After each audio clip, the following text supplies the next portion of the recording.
ọmọ nàìjíríà ọmọ nàìjíríà ọmọ nàìjíríà ṣé ó dìgbà tán bá pa yín tán kẹ́ tó dìde láti béèrè fún ẹ̀tọ́ yín? ọlọ́run kì í sọ̀kalẹ̀ o. ó dára kí èèyàn gbàdúrà sí ọlọ́run torí ọlọ́run máa ń gbọ́ àdúrà, ṣùgbọ́n ọlọ́run tọ́lọ́run bá ti ṣe ẹ̀tọ́ títí ẹ̀ láti gbọ́ àdúrà, ọlọ́run fẹ́ kí ẹ̀yin fúnrara yín kẹ́ tẹ̀síwájú láti béèrè fún ẹ̀tọ́ yín, láti lọ kóhun dẹ̀ kó kí yín lẹ́yìn. ṣùgbọ́n tẹ́ bá jókòó síbẹ̀ tẹ́ rò pé ọlọ́run máa sọ̀kalẹ̀ kẹ́ máa lọ ṣọ́ọ̀ṣì àtọ̀sán àtòru, ẹ tanra yín o. tí fúlàní tó bá fẹ́ bùgáṣì yín mọ́ ṣọ́ọ̀ṣì kò ná wọn ní nǹkan kan. torí kíni? ìbéèrè mi fún gbogbo ọmọ nàìjíríà ni wípé wọ́n sọ wípé ọwọ́ buhari mọ́, buhari ò kówó jẹ, buhari ṣègbà, buhari ò ṣàwo. ìbéèrè mi ni wípé $2.8 billion tí Fẹlá tó ń béèrè fún pé ibo ló wọlé sí. ẹ jọ̀ọ́ mo béèrè lọ́wọ́ ẹ̀yin ọmọ nàìjíríà tẹ́ sọ fún mi pé buhari ọwọ́ ẹ̀ mọ́, òun ni petroleum minister nígbà yẹn. ẹ bá ń béèrè owó yẹn lọ́wọ́ ẹ̀ níbo ló kó sí. torí Fẹlá béèrè ó jẹ̀bi lé lórí. wọ́n pa ìran ẹ̀, màmá ẹ̀ jìyà ẹ̀, gbogbo ohun ìní ẹ̀ ló parẹ́ mọ́. kò ń ṣe òṣèlú, ṣùgbọ́n kàn ń béèrè fún ẹ̀tọ́ àwọn tí kò ní. torí ní ìgbà yẹn Fẹlá mọ iye ẹni tó ń bọ́ nínú ilé ẹ̀, torí ilé ẹ̀ ní ilé baba ọmọ aláìní baba àtọmọ aláìní ìyá ńgbà yẹn. wọ́n lè máa ṣe oríṣiríṣi níbẹ̀, is a musician, olórin ni, irú nǹkan bẹ́ẹ̀ máa ṣẹlẹ̀ níbẹ̀. ṣùgbọ́n gbogbo àwọn tó wà níbẹ̀ kan náà ń gbèrú ìgbésí ayé yẹn. àwọn kan wà níbẹ̀ tó yẹ pé bẹ́ẹ̀ náà ti dàgbà, ibẹ̀ náà dẹ̀ ti ṣe oríire. ṣùgbọ́n kí ni ìjọba nàìjíríà ṣe fún Fẹlá? torí ìbéèrè tó béèrè pé ẹ jọ̀ọ́ Mr. Minister of Petroleum, ibo ni $2.8 billion wọlé sí? ẹ̀bi tó jẹ nìyẹn. mo dẹ̀ yá fẹ́ sọ lẹ́ni pé èèyàn méjì ló ta orílẹ̀-èdè nàìjíríà. àkọ́kọ́, mi ò ní dárúkọ yín o, bọ̀tẹ́ mọ́ra yín. ìgbà tẹ́ ẹ gbé ìjọba bàbá ẹ mọ́ra yín, tẹ́ ẹ gbé ìjọba fún Ṣàgàrí lọ́jọ́ kìíní nítorí pé bàbá Awólọ́wọ̀ sọ wípé òun máa béèrè pé ibo lówó ìlú wọlé sí. nítorí ẹ ṣe àlùmọ̀kọ́rọ́ yìí, ẹ gbé ìjọba tí àwọn ènìyàn dìbò fún láti gbé sílẹ̀, ẹ gbé fún. gbogbo iṣẹ́ tí Jákàndé ṣe ẹ make sure kó bàjẹ́ tán pátá. ẹ wo, ìdájọ́ wà lọ́rùn. ẹ jọ̀ọ́ sà, wọ́n ní aṣẹ̀málù ni yín, wọ́n lẹ́nìkan ò lè sọ̀rọ̀ sí yín, wọ́n ní kò sẹ́ni tó lè bu yín, wọ́n lájókòó tàgbà má ṣe ránṣẹ́ ní yín. ẹ jọ̀ọ́, ayé yín wà níjọba ọ̀run àpáàdì, kò sí problem, ẹ mọ́ra yín o.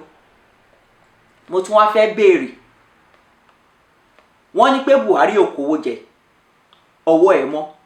àníṣe $2.8 billion ńgbà tó jẹ́ petroleum minister, ibo ló wà? toró pẹ̀lú nǹkan tó fi dìbò fún. ẹ̀yin lẹ kọ́kọ́ ta orílẹ̀-èdè nàìjíríà fún fúlàní, ńgbà tó yẹ kẹ́ ẹ gbéjọba fún ẹni tí ó win ní election, ẹni tó tọ́ sí, ẹ ò gbé fún. ẹ gbé fún fúlàní, Ṣehu Ṣàgàrí. àwọn náà wọ́n jẹ gbogbo ayé, wọ́n mú ẹkọ́nọ́mì nàìjíríà, wọ́n ṣe báṣabàṣa. ìdájọ́ wà lọ́rùn. bàbá wa kejì náà, ẹ̀yin náà tún dé, ẹ lọ gbé Mr. Integrity wá. ẹ náà òun ló lè ṣe, torí pé ẹ̀ ń wọ́ ẹ̀ tẹ́ ẹ máa fi bojú kí àsìkò tẹ́ ẹ fẹ́ yọjú tó ẹ lè yọjú, torí ẹ lè méèkì ẹ̀. torí Mr. Integrity tẹ́ gbé wá ní 2014 kò ní no integrity. tẹ́ fi ṣe camouflage, tẹ́ bá wọn ṣe deal pé tó bá dìgbà kan lẹ́yìn bọ̀ ẹ lè dé. torí come 2023 ẹ gbàdúrà kẹ́tì ẹ̀ méèkì ẹ̀ débẹ̀ ni, torí kò sí garanti pé ẹ máa méèkì 2023. ìyẹn lọ bẹ́ẹ̀. ẹ ta nàìjíríà fún fúlàní lẹ́lẹ́ẹ̀kejì wọ́n wá ń pa wọ́n nípakúpa, wọ́n wá ń pa gbogbo Yorùbá bó ṣe ń pa Yorùbá ló ń pa Ìgbò. Fúlàní ó wá ń béèrè ilẹ̀ tí ìran bàbá ńlá bàbá ẹ̀ kò ní ní orílẹ̀-èdè ní ilẹ̀ Yorùbá, ó ń béèrè. Ó lóhun Miyetti Allah, ó lóhun lọ̀gá Miyetti Allah, ó tún dẹ́rù bàjọba pé tíjọba ò bá fún wọn nílẹ̀ nǹkan kan fẹ́ ṣẹlẹ̀. How come tí òun ò tí ì wà lẹ́wọ̀n tó yẹ pé Sowore tó béèrè ẹ̀tọ́ àwọn èèyàn pé ẹjọ́ àwọn èèyàn yìí iye báyìí náà nídìí kan tó lè live, pé wọ́n ṣiṣẹ́ ṣùgbọ́n owó tẹ̀ fún wọn ò tó iṣẹ́ tó ń ṣe. Iṣẹ́ ti pọ̀ ju owó lọ, ẹkọ́nọ́mì ìlú ò dáa, ẹ nídìí láti fi owó kún owó. Ohun tó béèrè nìyẹn o, wọ́n ti mọ́lé. Bọ̀yẹn tó sọ pé tóun bá fún àwọn nílẹ̀ tí ò tọ́ sáwọn, àwọn máa dà lúrú ni. Federal government gan tí ẹ bá nìyẹn, ó dẹ̀ ń lérí yẹn lórí national TV, wọn ò dẹ̀ arrest ẹ̀, wọn ò tì í mọ́lé. Ẹni tó ń béèrè ẹ̀tọ́ ẹ̀ jẹ́jẹ́ pé ẹ jẹ́ ká rìn ká béèrè fún ẹ̀tọ́ wa kán lè mọ ká fi ìrúnú wa hàn, wọ́n gbé wọ́n tì í mọ́lé for days. It is ìgbájú ńlá ni lójú Nigerians, because èmi retí àwọn Nigeria kan ti troop jáde, kan ti tẹ̀lé match yẹn pé no, tó bá ṣeé ṣe ká match d'Abuja. But insecurity, kò sẹ́ni tó fẹ́ kú. Mi ò ní wá kú kìjọ òye ilé bàbá ẹ̀ o, kò possible. Ṣùgbọ́n ẹni tó jẹ gbogbo ẹ̀bí bẹ̀ Yorùbá ni, torí Yorùbá ipò tí Ọlọ́run fi yín sí ipò aṣáájú ni. Ṣùgbọ́n àwọn bàbá yín wọ́n ti tà yín lẹ́rú, àwọn tó lọ ń gbàbẹ̀ tẹ́lẹ̀, bí àwọn ti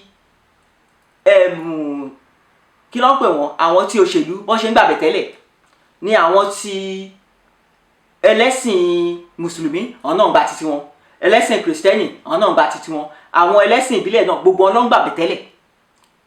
tó ti gba owó orí yín, wọ́n ti gba owó orí yín, wọ́n ti tà yín lẹ́rú fún Fúlàní. Nǹkan tí Fúlàní ṣe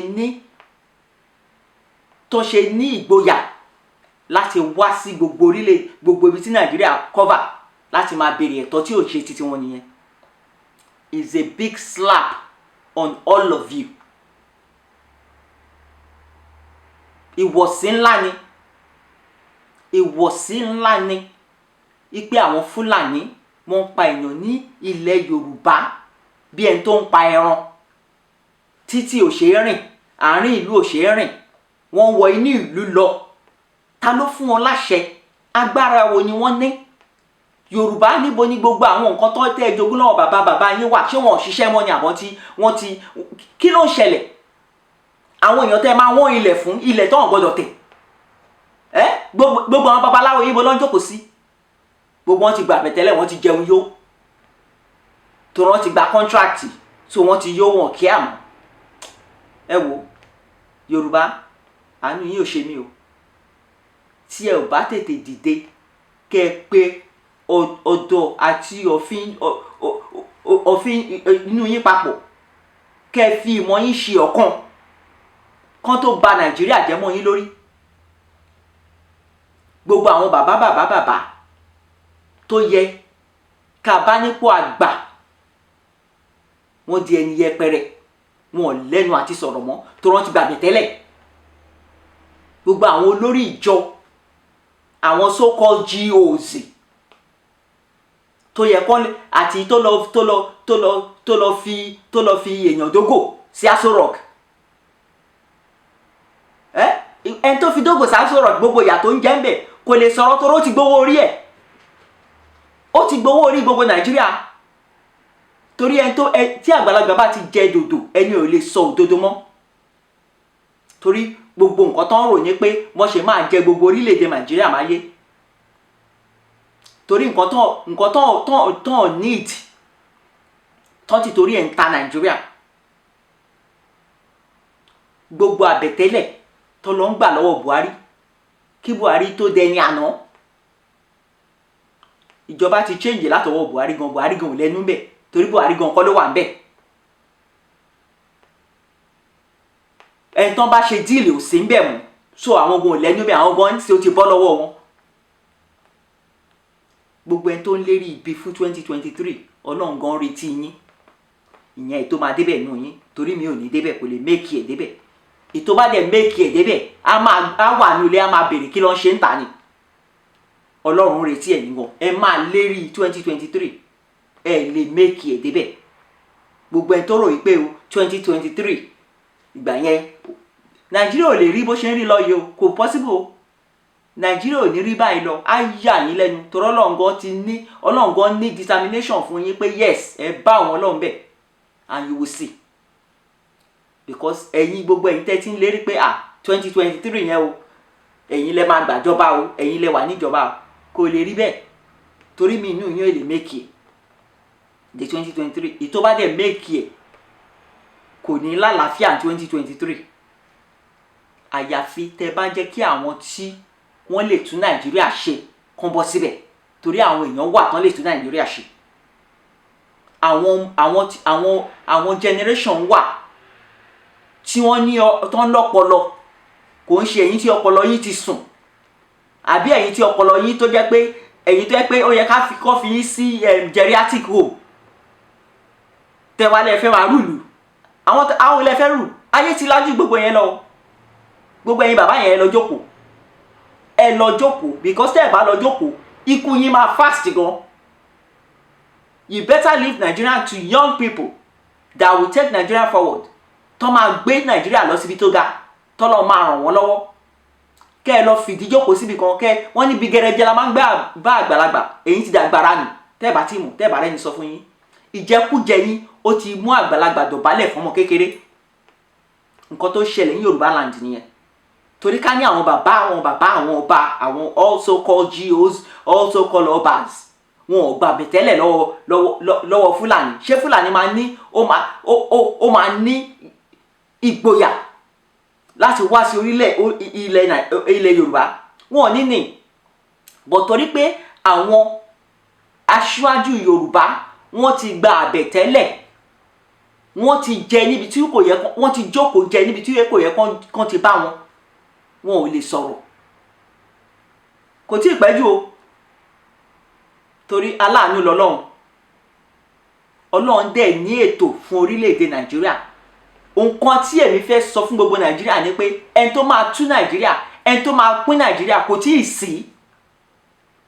Torí agbára tí Ọlọ́run fi so Nàìjíríà láti make ẹ̀ ní ẹyọ kan, kò sí ẹni tó lè tú. Kò sí ẹni tó lè tú. Kàkà kí ẹnikẹ́ni tó bá gbìyànjú láti pín Nàìjíríà, tó bá gbìyànjú ẹ̀, ó máa kábàámọ̀ ẹ̀ ni. Ṣùgbọ́n nǹkan kan ni wípé ayé kẹ́ máa ṣe Nàìjíríà yabayaba, Ọlọ́run ò fààyè yẹn sílẹ̀ mọ́. Láti 2020 tá a wà yìí, Ọlọ́run ní mission fún Nàìjíríà, Ọlọ́run ní ìlérí fún Nàìjíríà. Ìlérí Ọlọ́run dẹ̀ máa ṣẹ lórí orílẹ̀-èdè Nàìjíríà torí Nàìjíríà is going to be the best in Africa. Nigeria is going to be the best in Africa. Before 2023, nǹkan máa ṣẹlẹ̀. After 2023, nǹkan máa dára jù. Ṣòwòrẹ́ ibikíbi tó bá wà, má jẹ́ kán búlì yẹ. Don't be a coward. Do not be a coward. Wọ́n ní tí ó máa padà lọ láti lọ túnra mú ni. Ó máa padà lọ láti lọ túnra mú. Má jẹ́ kán ṣẹ̀rù bà ẹ́. Níbi tó bá ṣẹ́ dé ó gbìyànjú. Ọlọ́run dẹ̀ máa wà lẹ́yìn ẹ̀ títí ni. Má jẹ́ kán ṣẹ̀rù bà ẹ́. Tó bá sọ̀rọ̀ síta, máa ṣe iṣẹ́ lọ. Torí mi ò ní fi gbogbo ẹni sọ̀rọ̀ tán. Ṣùgbọ́n Ṣòwòrẹ́, má jẹ́ kẹ́nikẹ́ni ṣẹ̀rù bà ẹ́. Má jẹ́ kí ẹnikẹ́ni kó ṣẹ̀rù bà ẹ́. Torí the worst wọ́n lè ṣe náà ti ṣe yẹn. The worst tí wọ́n lè ṣe náà ti ṣe yẹn. Because kò sẹ́ni tó máa dákẹ́ mọ́. Kò sí ẹni kankan tó máa dákẹ́ mọ́. if you're a Nigerian tó bá jẹ́ Nigerian tó nífẹ̀ẹ́ orílẹ̀-èdè Nàìjíríà ẹ pariwo síta. Ẹ pariwo síta. Gbogbo ẹ̀yin tẹ́ máa ń bọ́ sórí social media tẹ́ máa ń sọ trash. Ìpè Buhari kíní kan. Shame on you. Because kò dẹ̀ yẹ yín jù bẹ́ẹ̀ náà. Because gbogbo memory yín ló ti wà wiped off. Wọ́n ti delete àwọn memory yín. Nǹkan tẹ́ ṣe ń sọ nǹkan tẹ́ ń sọ nìyẹn. Torí tí memory yóò bá wà deleted, ó yẹ kẹ́ mọ̀ wípé ọwọ́ Buhari ò mọ́. He has a bloody hand. There are blood dripping in Buhari's hand. Kí lẹ ṣe rò pé Ọlọ́run ò gbà fún tó fi fail gbogbo attempt ẹ̀ láti become prime minister? I mean president. Because Ọlọ́run mọ̀ pé ọwọ́ ẹ̀ ò mọ́. That's why all his attempt was failing. That's why God made sure that all those money he looted went to waste. Until Mr. Maradona of Nigeria brought him back to use him as camouflage.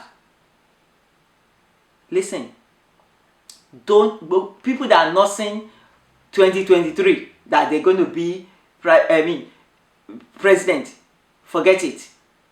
If you don't have a clean hand, forget it, because you will not make 2023. Yorùbá ẹ ronú. Gbogbo ẹ̀yin ọba, kí ló dé? Ẹ fi ẹ̀tẹ̀ sílẹ̀ ń palàpálàpá káàkiri.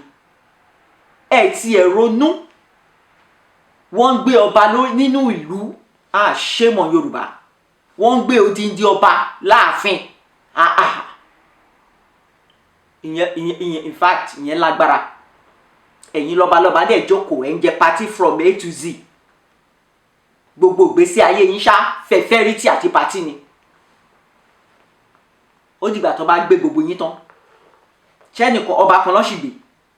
Fúlàní ó fẹ́ gbé gbogbo yín tán. Ẹ lajú yín sílẹ̀ kẹjẹ́ kí tàlùbọ̀ wò. Àánú yín ò ṣe mí. Torí ńgbà tẹ́ kóra léra tẹ́ gbọ̀nà Àbújá lọ lọ́jọ́ kìíní kí lẹ bá bọ̀ ńbẹ̀.